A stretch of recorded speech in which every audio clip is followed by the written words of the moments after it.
علی علی حق ہے، علی حق ہے، علی حق ہے، علی علی جدھر حق ہے ادھر مانا۔ ایک چاہنے والے وہ ایک دن اپنے گھر میں پریشان حال بیٹھے ہوئے تھے۔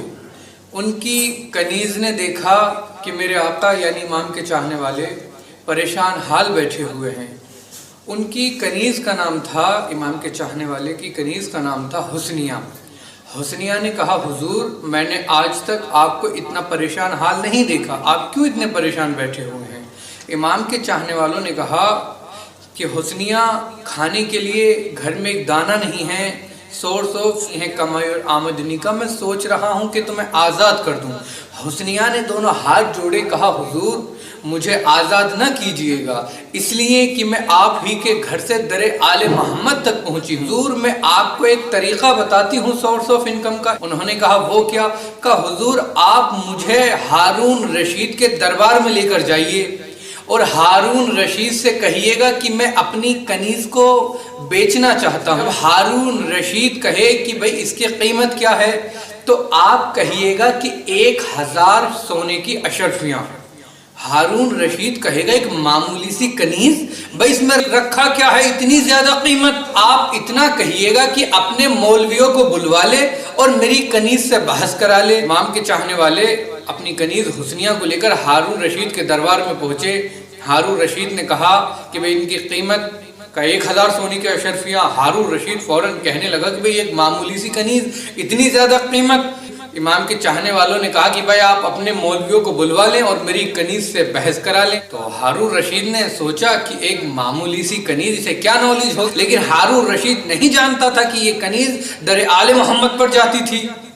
تو ہارون رشید نے اپنے دربار کے چھوٹے موٹے مولویوں کو بلوایا اور بلوانے کے بعد حرام اور حلال پر بحث کرائی۔ اب جو حسنیہ نے جواب دیے تو ایسا لگتا تھا کہ جیسے خانہ کعبہ کے طاقوں سے بت گرائے جا رہے ہوں۔ ہارون رشید سمجھ گیا کہ یہ کوئی عام عورت نہیں ہے، یہ خاص عورت ہے، ارے یہ میدان والی نہیں ہے، یہ مکان والی ہے۔ تو ہارون رشید نے اپنے ایک سپاہی کو بلایا اور اپنے زمانے کے اس زمانے کے جو اس کے دربار کا سب سے بڑا عالم تھا جس کا نام تھا ابراہیم، اسے بلوایا کہ جاؤ ابراہیم کے گھر جاؤ اور ابراہیم کو بلا کر لاؤ۔ جب وہ ابراہیم کے گھر گیا سپاہی اور جانے کے بعد دق الباب کیا، ابراہیم نے کہا جی کیا بات ہے؟ کہ حضور آپ کو دربار میں بلایا گیا ہے، ایک کنیز آئی ہے، اس کے سوالوں کے کوئی جواب نہیں دے پا رہا ہے۔ جیسے ہی ابراہیم نے سنا ایک کنیز اور مجھ جیسا عالم اپنے علم کے گھمنڈ میں چور ہو کر کہتا ہے کہ میاں جائیے ہمیں کنیز سے بحث کریں گے۔ ہارون رشید کے سپاہی نے کہا حضور چل کر دیکھیے تو صحیح، وہ ہے تو ایک کنیز لیکن ہے بہت بڑی عالمہ، اس کے کوئی سوالوں کے جواب نہیں دے پا رہا ہے۔ ایک مرتبہ ابراہیم اٹھا اور دربار میں آیا، آنے کے بعد بیٹھا، کہتا ہے بیٹھنے کے بعد حسنیہ کی طرف دیکھا اور کہتا حسنیہ تم جو پوچھو گی پہلے مجھے یہ بتاؤ، ابن عباس عبد المطلب کے بیٹے مولا علی کے چچا ابن عباس اور ہارون رشید جن کا پوتا ہے بنی عباس سے، کہ ابن عباس اور مولا علی پہلے خلیفہ کے دربار میں آئے۔ آنے کے بعد عباس نے کہا کہ میں وارث رسول اس لیے کہ میں چچا بھی ہوں، میری داڑھی سفید، میری بھویں سفید، میری کمر میں خم، اور میں بڑا بھی ہوں، میں بزرگ، میں جانشین رسول۔ اور علی نے کہا میں وصی بھی ہوں، میں بھائی بھی ہوں، میں چچا زاد بھی ہوں، میں داماد بھی ہوں، میں وارث رسول۔ یہ بتاؤ کہ ان دونوں میں حق پا کون اور باطل پا کون، صحیح کون اور غلط کون؟ ابراہیم کا طریقہ یہ تھا کہ اگر حسنیہ عباس کو غلط کہے تو ہارون رشید تلوار نکالے اور اس کا سر کٹوا دے وہیں دربار میں، کہے کہ میرے سامنے میرے دادا کو برا کہتی ہے، اور اگر علی کو غلط کہے تو اس کا عقیدہ جائے۔ اتنا کہنا تھا کہ ایک مرتبہ حسنیہ نے کہا حضور کیا آپ نے قرآن پڑھا ہے؟ کہا ہاں میں حافظ قرآن ہوں۔ کہا اچھا حافظ قرآن ہے، یہ بتاؤ کہ وہ کس کا تذکرہ ہے قرآن میں کہ دو شخص ایک شخص کے پاس اپنا مقدمہ لے کر آئے؟ کہا اچھا آپ داؤد علیہ السلام کی بات کر رہی ہیں؟ کہا جی۔ کہا حضور یہ بتاؤ وہ جو دو لوگ حضرت داؤد کے پاس اپنا مقدمہ لے کر آئے، یہ بتاؤ ان میں صحیح کون اور غلط کون، حق پہ کون باطل پہ کون؟ کہا حسنیہ توبہ کرو وہ دونوں حق پر وہ دونوں صحیح. کہا حسنیہ توبہ کرو وہ دونوں انسان نہیں تھے بلکہ وہ دونوں فرشتے تھے. کہ جب فرشتے تھے تو اپنا مقدمہ لائے کیوں؟ کہ وہ دونوں جناب داؤد کی تنبیہ کے لیے آئے. کہ وہ جیسے وہ دونوں نے دونوں سچے دونوں اچھے دونوں صحیح، ویسے ہی علی اور عباس دونوں نے دونوں سچے دونوں صحیح دونوں اچھے خلیفہ کی تنقید کے لیے آئے. اتنا کہنا تھا کہ خلیفہ کی تنقید کے لیے آئے.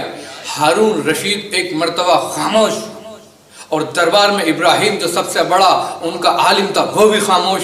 ابراہیم نے کہا ذرا ہماری طبیعت ناساز ہے، اب ہم یہاں سے چلنا چاہتے ہیں.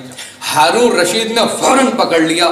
کہا اب میں جانے نہ دوں گا، مال بھی مجھے سے لو ذلیل بھی مجھے کو کراؤ، بیٹھو دیکھو حسنیہ کیا کہتے. حسنیہ نے کہا حضور آپ نے یہ سوال تو پوچھ لیا کہ عباس اور علی دونوں دربار میں گئے، لیکن آپ نے یہ نہیں بتایا. عباس نے کہا میں وارث رسول، علی نے کہا میں وارث رسول.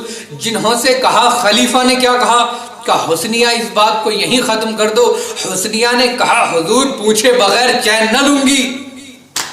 بھائی کہا حضور پوچھے بغیر چین نہ لوں گی. اتنا کہنا تھا. ابراہیم کہتا ہے کہ جو تخت پر بیٹھے ہوئے تھے انہوں نے کہا کہ میں نے ان آنکھوں سے دیکھا ہے ان کانوں سے سنا ہے کہ رسول کہتے رہتے تھے میرا جانشین علی ہے میرا جانشین علی ہے میرا جانشین علی ہے. کہ عباس نے کیا کہا کہ عباس اٹھ کر کھڑے ہو گئے. عباس نے کہا رے تیرے پاس مقدمہ لایا کون ہے؟ ہم تو پوچھنے آئے تھے کہ جب ہم چچا ہو کر وارث نہ ہو سکے تو کہاں سے آ گیا. نہ کہنا تھا کہ دربار میں سناٹا مچ گیا. ایک مرتبہ حسنیہ نے کہا حضور یہ بتائیے آپ کا کیا عقیدہ ہے، کیا آپ کیا کہتے ہیں آپ کہ رسول نے اپنے بعد کسی کو جانشین معین مقرر کیا تھا یا نہیں؟ کہا ہم تو نہیں مانتے کہ رسول نے کسی کو جانشین بنایا تھا. تو کہا پھر کہ رسول کی وفات کے بعد عوام نے لوگوں نے کسی کو چن لیا. کہا حضور یہ بتائیے رسول نے نہ بنا کے غلطی کی یا عوام نے بنا کے غلطی کی؟ دیکھیں اس بات کو سننے میں تب مزہ آئے گا تب آپ ترازو میں ان دونوں باتوں کو تولیے گا. اس لیے کہ جب سب سے پہلے ابراہیم نے سوال کیا تھا کہ عباس حق پر یا علی حق پر، ابراہیم کا طریقہ یہ تھا کہ اگر عباس کو غلط کہے تو یہیں اس کی جان لے لی جائے، اس کا سر قلم کروا دے. ہارون رشید کے میرے دادا کو برا کہتی ہے. اگر علی کو غلط کہے تو اس کا عقیدہ جائے. تو حسنیہ نے بھی وہی طریقہ آزمایا. حسنیہ نے کہا کہ بتاؤ کہ عوام نے بنا کر غلطی کی یا رسول نے نہ بنا کر غلطی کی؟ تو طریقہ یہ تھا کہ اگر یہ رسول کو غلط کہے تو ہارون رشید ابھی تلوار نکالے اور اس کا سر قلم کرا دے کہ تو اللہ کے رسول کو برا بھلا کہتا ہے غلط. علی علی حق ہے علی حق ہے علی حق ہے علی علی جدھر حق ہے ادھر مولا جدھر حق ہے ادھر مولا جدھر مولا ادھر حق ہے.